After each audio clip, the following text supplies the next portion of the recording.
अस्सलाम वालेकुम। मैं हूं डॉक्टर इशफाक अहमद। आज मैं जिस टॉपिक पे बात करने लगा हूं वो है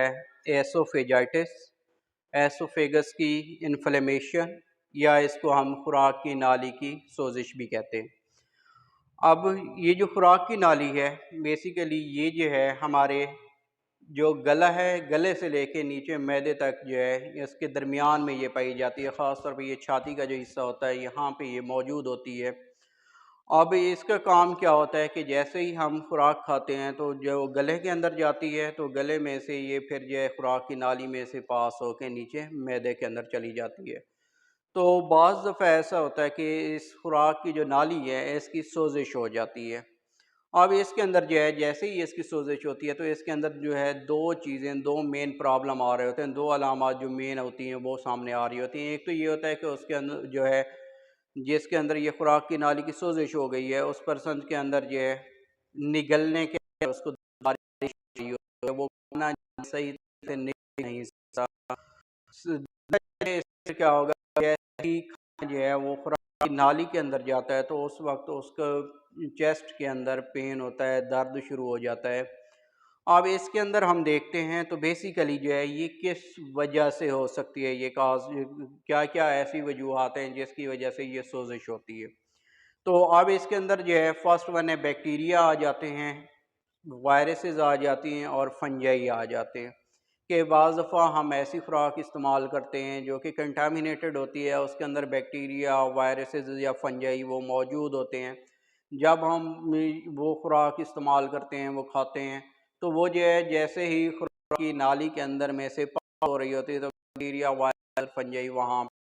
उससे पास हो वहाँ पे ही रह जाते हैं, और वहाँ पे जो है जब वो रहते हैं इन्फेक्शन कर देते हैं, जिसकी वजह से खुराक की नाली के अंदर सोजिश होती है।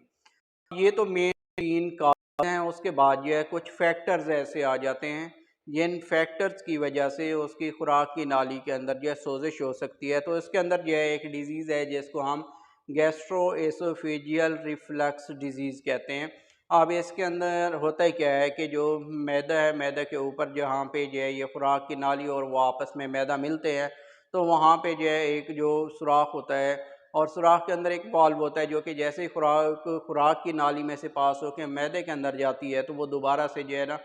खुराक जो है वो खुराक की नाली के अंदर नहीं आती मैदे से। तो इस बीमारी के अंदर होता है क्या है कि जो वो सुराख होता है उसके अंदर जो वाल्व होता है वो लूज़ हो जाता है। तो उसमें क्या होगा कि जैसे ही ये शख्स जो है वो खाना खा के लेटता है रात को, तो वो जो खुराक मैदे के अंदर पड़ी होती है वो दोबारा से खुराक की नाली के अंदर आ जाती है। तो ऐसे लोग जिनके अंदर ये कंडीशन है गैस्ट्रोएसोफेजियल रिफ्लक्स डिजीज़, तो उनके अंदर जो है ये ज़्यादा चांसेस होते हैं कि उनके अंदर खुराक की नाली का भी इन्फ्लेमेशन हो जाए, वो सोजिश हो सकती है। फिर दूसरा इसके अंदर आ जाती है कि कुछ ऐसे लोग होते हैं जिनके अंदर जो है बार बार जो है उल्टी की कैफियत पाई जाती है, बार बार वॉमिटिंग कर रहे होते हैं। तो अगर जो है ना वो उल्टियाँ बार बार आ रही हैं तो उसकी वजह से भी क्या हो सकता है कि इनके अंदर जो है ये कंडीशन जो है खुराक की नाली की ये इन्फ्लेमेशन हो सकती है। फिर उसके बाद अगर हम देखते हैं तो कुछ ऐसी मेडिसन आ जाती हैं, एलोपैथिक मेडिसन, जिस तरह एंटी इन्फ्लेमेटरी ड्रग्स आ जाती हैं। कुछ लोग जो है ना वो बहुत ज़्यादा इनका इस्तेमाल कर रहे होते हैं, काफ़ी अरसे से इस्तेमाल कर रहे होते हैं किसी भी बीमारी की वजह से। तो उनके इस्तेमाल की वजह से भी जो है काफ़ी देर तक इस्तेमाल करने से भी क्या होगा कि खुराक की नाली की सोजिश हो सकती है। फिर इसके बाद जो है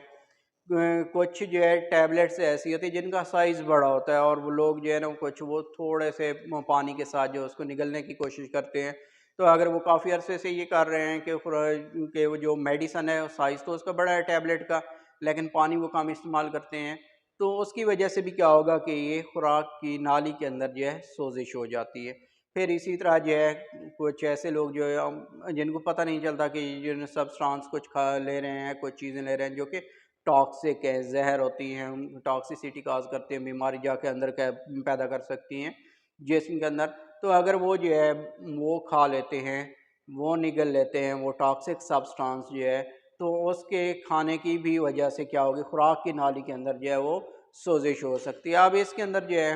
कुछ और अलामात भी हो सकती हैं जिससे हमें पता चलता है कि जो है ना ये खुराक की नाली के अंदर सोजिश हो गई। जिस तरह पहले बताया है कि दो मेन इसके अंदर अलामात होती हैं, ایک کیا ہوگا کہ کھانا نگلنے کے اندر اس کو دشواری پیش آ رہی ہوتی ہے، جیسے ہی کھانا نگلتا ہے تو اس وقت جو ہے جو چیسٹ کا ایریا ہوتا ہے اس کے اندر شدید درد محسوس ہو رہا ہے، اور اس وجہ جب یہ اس کے ساتھ ہی کھانا یہ نگل رہا ہوتا ہے تو کھانا جو ہے وہ خوراک کی نالی کے اندر ہی رک جاتا ہے، نیچے کی طرف نہیں جاتا، اور اس کے ساتھ ہی جو ہے اس کی وجہ سے کہ بار بار جب یہ کھانا کھاتا ہے اور درد کی کیفیت ہو رہی تو اس کی وجہ سے یہ کھانا پینا بھی چھوڑ دیتا ہے، کیونکہ اس سے وہ تکلیف جو ہے وہ برداشت نہیں ہوتی۔ اور کچھ لوگ ایسے ہوتے ہیں جن میں جو ہے یہ خوراک کی نالی کی سوزش کے ساتھ ہی جو ہے ان میں کھانسی موجود ہوتی ہے، متلی کی کیفیت پی جاتی ہے، اور کچھ کے اندر جو ہے کچھ کیسز کے اندر جو اس میں ان لوگوں میں الٹی بھی آ جاتی ہے، اور اس کے ساتھ ہی جو ہے جو چیسٹ کا ایریا ہوتا ہے وہاں پہ اس کو برننگ بھی ہو رہی ہوتی ہے، کیونکہ وہاں پہ سوزش ہو چکی ہے تو درد کے ساتھ ہی وہاں پہ جلن بھی محسوس ہوتی ہے، اور اس کے ساتھ منہ کے اندر جو ہے اس کو چھالے بھی بن جاتے ہیں بعض دفعہ، اور بعض دفعہ زخم بنے ہوئے ہوتے ہیں منہ کے اندر جو ہے نا اس تکلیف کے ساتھ ہی۔ تو اس کے اندر جو ہے ہمارے پاس جو ہے کافی ساری ایسی ہومیوپیتھک میڈیسنز ہیں جو کہ اس کی